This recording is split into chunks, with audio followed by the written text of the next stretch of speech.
ہم نے اس کو مارا توڑا بہت کچھ کیا ہے. تو پھر یہ بات خبر پھیلی اس لڑکی کے اسلام لانے کی, تو مقامی علماء کو پوچھا گیا. ایک عالم دین نے کہا ہاں وہ لڑکی دل و جان سے اسلام کو قبول کرتی تھی اور پیارے حبیب صلی اللہ علیہ وسلم سے بے پناہ محبت کرتی تھی, اور گھر والوں کے ظلم و ستم کو سہ نہ سکی, جان دے گئی اور مر گئی. لیکن ہم مجبور تھے, گھر والوں سے ہم کچھ نہیں کر سکتے تھے. لیکن اس لڑکی نے ایک مرتبہ کہا تھا کہ میرے مرنے کے بعد میرے آخری رسم و رواج اسلام کے مطابق ہوں. ہم نہیں کر سکے کیونکہ خفیہ طور پر وہ مسلمان تھی, ہم ایکشن نہیں لے سکتے تھے. اور ہمیں اس بات کا افسوس ہے کہ اسے عیسائی قبرستان میں دفن کر دیا گیا. سنو حیرت کی بات ہے, لوگ ایک بہت عجیب اچنبے میں پڑتے جا رہے ہیں, نئی نئی باتیں کھلتی جا رہی. تو اس کے بعد یہ فیصلہ ہوا کہ آئے ہوئے وفد نے اور گھر والوں کو اطلاع دے کر کے کہ ہم چلتے ہیں جس قبرستان میں آپ نے اپنی بیٹی کو دفن کیا ہے, ہم جا کر کے دیکھنا چاہتے ہیں وہاں. ہاں, تو عیسائی قبرستان میں بڑی مشکل سے انہوں نے کہا کہ ٹھیک ہے. قبر کھولی گئی تو وہاں وہ عالم دین سویا ہوا جس کو مکہ میں دفن کیا گیا تھا. اب حیرت کی انتہا اور ہو گئی, اس کا اس عیسائی قبرستان میں کیا لینا دینا, یہ آیا کیسے, یہاں پہنچا کیسے. میرے عزیزو, یہ بات اگر لکھی ہوئی نہ ہوتی تو میں کبھی نہیں کہتا. اور جب اور حیرت بڑھ گئی, وہ وفد علماء کا واپس آیا, کہا کہ اس راز کو ہم معلوم کرتے ہیں اس عالم کے گھر سے ہی.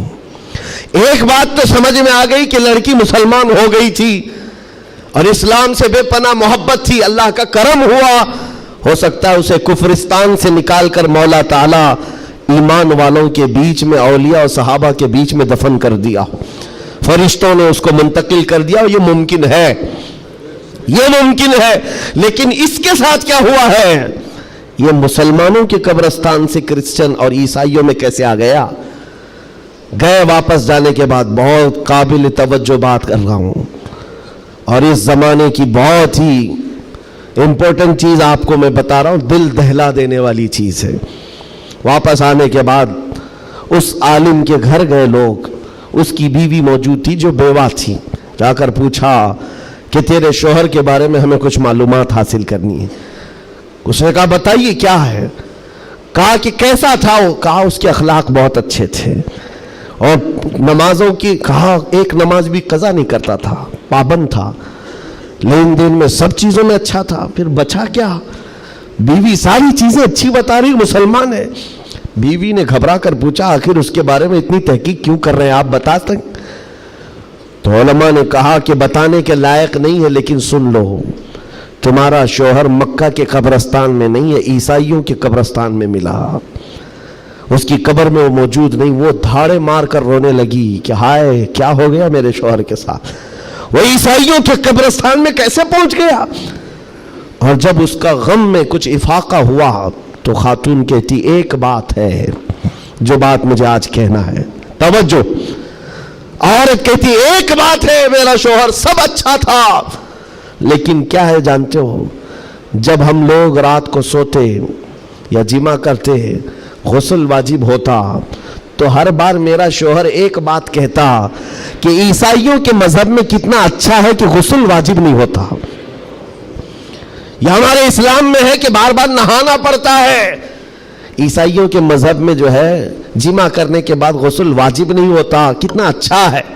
یہ بات وہ کہتا تھا, تب میں اس کو ٹوکتی تھی کہ دین اسلام کے علاوہ کسی دوسرے مذہب کے متعلق مت کہا کرو. بار بار وہ یہ کہتا تھا, شاید یہ وجہ ہے کہ موت کے بعد اسے وہیں پہنچا دیا گیا جہاں کی وہ بات کرتا تھا. وَمَن يَبْتَغِ غَيْرَ الْإِسْلَامِ دِينًا فَلَن يُقْبَلَ مِنْهُ, قرآن کہتا ہے جو اسلام کے علاوہ دوسرے دین کی طرف منہ پھیرا ہرگز نہیں قبول کیا جائے گا. اور میرے آقا فرماتے ہیں من تشبہ بقوم فہو منہم, جس نے کسی دوسری قوم کی مشابہت اختیار کی, قیامت کے دن اسی قوم کے ساتھ اسے اٹھایا جائے گا, اسی قوم کے ساتھ اٹھایا جائے گا. مسلمانوں, آج ایمان مضبوط کرنے کا وقت آ گیا آپ کے. ہواؤں کو دیکھ کر, طوفانوں کو دیکھ کر آپ اپنے دین میں ذرا بھی لچک نہ لانا. کلمہ طیبہ پر اگر حملے ہونے لگے تو کیا تم اپنا کلمہ بدل لو گے؟ اذان سے اگر کسی کو نفرت ہونے لگی تو کیا اذان کے کلمے بدل لو گے؟ یہ دنیا اگر تم بدلنے لگ گئے تو اتنا بدلے گی کہ انسان کی بجائے کتا بنا کر رکھ دے، تب بھی وہ راضی نہیں ہوں گے، تب بھی وہ راضی نہیں ہوں گے۔ ہم نے دیکھا ہے ان لوگوں کو جو آج بھی دھوتیاں اٹھا کر کے چلتے ہیں، جوتیاں اٹھا کر کے چلتے ہیں، ان کی حیثیت کیا ہے؟ آج کفار و مشرکین کے قدموں میں بیٹھ کر کے وہ سوچتے تھے کہ سکتہ مل جائے، تختہ مل جائے، ملا کچھ نہیں، استعمال ہوتے رہے، ذلیل اتنے ہوئے کہ نہ اپنی قوم کے رہے نہ اس قوم کے رہے۔ کاش ایک بار میرے مصطفیٰ کا وفادار بن کر دیکھتا، ایک بار بن کر کے دیکھتا، پھر عزتیں کیا ہیں؟ اللہ اکبر، جب تک بکے نہ تھے تو کوئی پوچھتا نہ تھا، یا رسول اللہ تم نے خرید کر ہمیں انمول کر دیا ہے۔ حضور کے قدموں میں جو عزت ہے وہ کہیں نہیں مل سکتی۔ تخت کے لیے، سکتے کے لیے جو لوگ اپنا مشن بھول گئے، اپنا دین بھول گئے، اپنا ضمیر بیچ لیے، میرے عزیزوں بہت بڑے گھاٹے میں ہیں، بہت بڑے گھاٹے میں ہیں۔ زندگی میں ایک بات یاد رکھو، اسی لیے میں نے اسی حدیث سے یہ بات شروع کی۔ اللہ کے نبی فرماتے ہیں کفر کی طرف پلٹنے کو اتنا ناپسند کرتا ہو جتنا آگ میں ہاتھ ڈالنے کو ناپسند کرتا ہو، آگ میں ہاتھ ڈالنے کو ناپسند کرتا ہو، اتنا سخت و ناپسند کرتا ہو، تب جا کر کے اس کو ایمان کی لذت ملے گی، ایمان کی حلاوت ملے گی۔ آج اپنے بچوں کو بھی یہ نصیحت کرو، کفر کی آندھیاں چلی ہوئی ہیں، تمہارے بچوں کو اسکولوں میں کب کافر بنا دیا جاتا ہے پتہ ہی نہیں چلتا، کب تمہیں کون سے بھجن سکھائے جائیں، کون سے گیت سنائے جائیں جس کی وجہ سے بندہ کافر بن جاتا ہے، اسلام سے اس کا تعلق ہی ختم ہو جاتا ہے۔ اپنے بچوں کو اس بات کی تو تلقین کر کے جاؤ، بیٹا ہر چیز قربان کی جا سکتی ہے لیکن ایمان کا سودا نہیں ہوتا، ایمان کا سودا نہیں ہوتا۔ ایمان یہ اللہ تعالیٰ کی طرف سے دی ہوئی ایسی بڑی نعمت ہے، کروڑوں ہیں دنیا میں مگر مولا نے تمہیں چنا ہے دین اسلام کے لیے، اور اس میں بھی مسلمانوں میں بھی اللہ کا کتنا بڑا احسان ہے، ہزاروں فرقے ہیں لیکن عاشقوں میں تمہیں چنا گیا ہے۔ ہاں، حضور کی محبت کرنے والے سپاہیوں میں تمہارا نام آتا ہے۔ اپنے تو اپنے غیر بھی آج کہتے ہیں کہ سب سے زیادہ اپنے نبی کو پکارنے والی کوئی قوم ہے تو اہل سنت و جماعت ہے۔ ہاں کیوں نہیں ہے؟ کہاں سے یہ نعرے لگتے ہیں لبیک یا رسول اللہ؟ وہ گوفے سے نہیں نکلتے اور وہ چندہ خور مولویوں سے نہیں نکلتے جو انگریزوں کے پالے ہوئے ہیں، یہ نعرے لگتے ہیں تو بریلی کے تاجدار کے قدموں سے ہیں۔ جو وابستہ ہے عاشقوں کی جماعت ہے وہی سے۔ دنیا کو یہ اچھی طرح سے معلوم ہے اپنے نبی سے سب سے زیادہ وابستہ کوئی قوم ہے اس روئے زمین پر تو اہل سنت و جماعت ہے، اہل سنت و جماعت ہے۔ اس چیز کا سودا کبھی ہونے مت دینا ہے میرے عزیزو، اس چیز کا سودا ہونے مت دینا۔ لوگ یہ کہتے ہیں سیکولر بن کر کے جینا چاہیے، یہ بھی اچھا وہ بھی اچھا، میں کہتا ہوں وہ تو منافق ہے۔ پھر سیکولر کا مطلب منافق ہے، دل میں کچھ اور رکھتا ہے سامنے کچھ اور دکھاتا ہے۔ اسلام میں یہ سیکولرزم نہیں ہے، اسلام یہ کہتا ہے لا اعبد ما تعبدون، میں اس کی عبادت نہیں کرتا جس کی تم کرتے ہو۔ جانتے ہو میرے آقا صلی اللہ تعالیٰ علیہ وسلم نے 2 ٹوک جملوں میں کہا تھا، ایسا نہیں ہے کہ مصلحت میرے آقا سے زیادہ کون جانتا ہے۔ آج لوگ یہ کہتے ہیں کہ سب حالات بنائے رکھنے کے لیے ہمیں کرنا پڑتا ہے، حالات بنائے رکھنے کے لیے تمہیں کرنا پڑتا ہے، یہ کیسی بات ہوئی؟ یہ وہ لوگ ہیں جو حالات بنائے رکھنے کے لیے اپنی ماں اور بہنوں کی عزت بھی داؤ پر لگا دیں گے۔ جب درندہ کوئی ڈاکو اس کو خوش کرنا ہو تو کیا تم اپنی عورتوں کا سودا کر سکتے ہو؟ غیرت مر گئی ہوگی ایسے بندے کی۔ حضور پاک کے پاس مشرکین آئے، یہ آپ کو میں بتا دیتا ہوں، قل یا ایھا الکافرون لا اعبد ما تعبدون، یہ سورہ پڑھتے ہیں کہ نہیں پڑھتے نماز؟ کب نازل ہوئی تھی آپ کو بتا دوں، یہ سورہ کب نازل ہوئی؟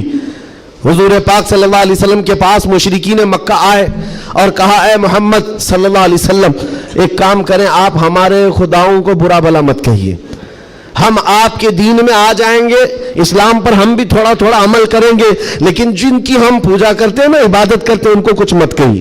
حضور پاک نے فرمایا جو شرک ہے میں اس کو شرک کہوں گا، اللہ کے سوا کوئی دوسرے کی عبادت ہے ہی نہیں، اور اس بات کا میں اعلان کروں گا حضور آئے ہی ہیں شرک کو ختم کرنے۔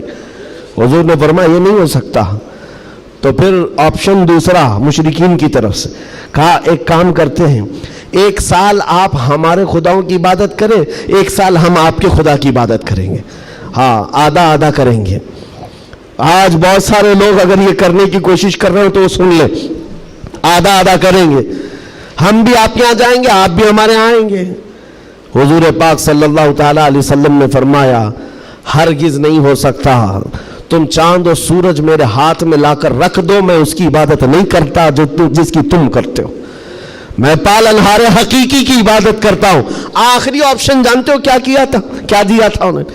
مشرکین نے کہا چلو محمد صلی اللہ علیہ وسلم آپ یہ بھی نہیں مانتے وہ بھی نہیں مانتے تو کم سے کم اتنا کرو کہ صرف اور صرف ہمارے خداؤں پر ایک بار ہاتھ رکھ دو، بس چھو کر کے چلے جاؤ۔ نبی پاک صلی اللہ علیہ وسلم سے صرف اتنا تقاضا تھا ان کا کہ آپ ہاتھ لگا کر چلے جائیں، یہاں تو سر جھکانے والے بھی موجود ہیں، ہاتھ لگا کر چلے جائیں۔ نبی پاک صلی اللہ علیہ وسلم جلال میں کہا ہاتھ لگانے کی بات، بلکہ میں تو نظر بھی اٹھا کر نہ دیکھوں، نظر بھی اٹھا کر نہ دیکھوں۔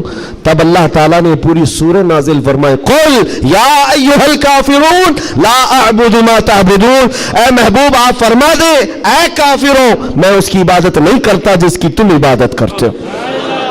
یہ 2 ٹوک جملوں میں کہا گیا ہے، اور حالات ایسے بھی ہوئے میرے عزیزوں، چمتکار کو لوگ آج کہتے ہیں نا، جو بھی چمتکار ہوگا اس کی پوجا ہوتی ہے، عجیب و غریب چیز دکھے تو لوگ اس کو ایک افواہ کے شکل میں ایسا بناتے ہیں جیسے اس کا عقیدہ بن جائے۔ حضور پاک صلی اللہ تعالیٰ علیہ وسلم کے زمانے میں صحابہ کو رجھانے کے لیے کیا کیا نہیں کیا گیا مکہ مکرمہ میں۔ یہ حالات آئیں گے اس لیے مجھے یہ گفتگو کرنی پڑ رہی ہے تاکہ تم اپنے ایمان پر مضبوط رہو۔ ایمان نہیں تو کچھ بھی نہیں ہے، تمہارے دوسرے گناہ تو معاف کر دیے جائیں گے، کفر و شرک ہرگز نہیں معاف ہوتا۔ ان اللہ لا یغفر ان یشرک بہ ویغفر ما دون ذلک لمن یشاء، رب تعالیٰ فرماتا ہے شرک کو اللہ ہرگز معاف نہیں کرے گا، اس کے علاوہ جو بھی ہے اللہ معاف فرمائے گا۔ ایمان ضروری ہے۔ صحابہ کا ایمان ختم کرنے کے لیے کیا کیا گیا؟ اتفاق ایسا ہوا کہ مکہ میں ایک بھگوان بولنے لگ گیا، پتھر کی مورت تھی اور پجاری بیٹھا ہوا تھا، اچانک پتھر جو ہے بات کرنے لگ گیا اور بات کر رہا ہے، ظاہر سی بات ہے یہ عجیب و غریب چیز ہے نا، یہ اس دور میں ہے۔ ہاں اس دور میں مٹی سے بنائے ہوئے ان کے معبود نہیں ہوتے تھے، وہ پتھر کو تراش کر کے بناتے تھے، اور میں کہہ رہا ہوں حقیقت میں بول رہا تھا، ایسے نہیں ہے کہ ادھر سے دودھ پلا رہے ہو ادھر سے پانی نکل رہا ہو، وہ والا سسٹم نہیں ہے، بلکہ حقیقت میں پتھر بات کر رہا تھا۔ تب اور بات کر بھی کیا رہا ہے، حضور پاک صلی اللہ تعالیٰ علیہ وسلم کو جھوٹا کہہ رہا ہے، نعوذ باللہ معاذ اللہ رب العالمین، حضور کی شان میں گستاخی کر رہا پتھر۔ اب تو وارے نہیں آ رہے ان کی خوشیوں سے اچھل کود پر کہ دیکھو اب ہمارا خدا بولنے لگ گیا، سب سے بڑی دلیل ہے، لوگوں کو بلانے لگ گئے، واقعی بول رہا تھا۔ لوگ چمتکار دیکھتے ہیں تو سر جھکا لیتے ہیں، ارے حقیقت ہے پتھر بول رہا ہے، پتھر بول رہا ہے۔ سب آئے جمع ہونے لگے، مکہ کا ایک بڑا جمع غفیر تھا، تو صحابہ کو بھی بلایا گیا، دیکھو آؤ ہمارے خداؤں کو جھٹلاتے ہو، بات کر رہا ہے خدا، اور تم جس نبی کی بات کرتے ہو اس نبی کو جھٹلا رہا ہے، یہ حقیقت میں خدا ہے، تم کہتے تھے نا کچھ نہیں کر سکتا، بول رہا ہے۔ صحابہ گئے، اب ان کے پاس کیا تھی، صحابہ دیکھ کر آئے حضور کی بارگاہ میں، کہا یا رسول اللہ صلی اللہ علیہ وسلم، غضب ہو گیا، ان کا خدا تو بول رہا ہے۔ حضور نے اس پر کوئی زیادہ ری ایکشن نہیں دیا، کہا کیا بول رہا ہے؟ کہا یا رسول اللہ سننے کے لائق نہیں، آپ کی شان میں گستاخیاں کہہ رہا ہے، جملے بک رہا ہے۔ کہا کون؟ پتھر۔ حضور نے فرمایا ہاں۔ حضور نے پوچھا پتھر؟ صحابہ نے کہا ہاں یا رسول اللہ۔ حضور نے فرمایا چلو ہم بھی سنتے ہیں، ہم بھی چلتے ہیں، جا کر دیکھیں گے۔ نبی پاک صلی اللہ تعالیٰ علیہ وسلم تشریف لائے صحابہ کے ساتھ، صحابہ اکرام رضوان اللہ تعالیٰ علیہ مجمعین بھی ساتھ میں ہیں۔ جب نبی کریم صلی اللہ تعالیٰ علیہ وسلم وہاں قریب پہنچے تو وہ جو بت بول رہا تھا، بعد میں کر لے سکتے نا، جب وہاں پر حضور اکرم صلی اللہ تعالیٰ علیہ وسلم پہنچتے ہیں تو دیکھا وہ بت خاموش ہو گیا، اب نہیں بول رہا ہے، چپ ہو گیا ہے۔ حضور آتے ہیں، پجاری سے پوچھتے ہیں، بہت اعلان کر رہے تھے، کہاں ہے؟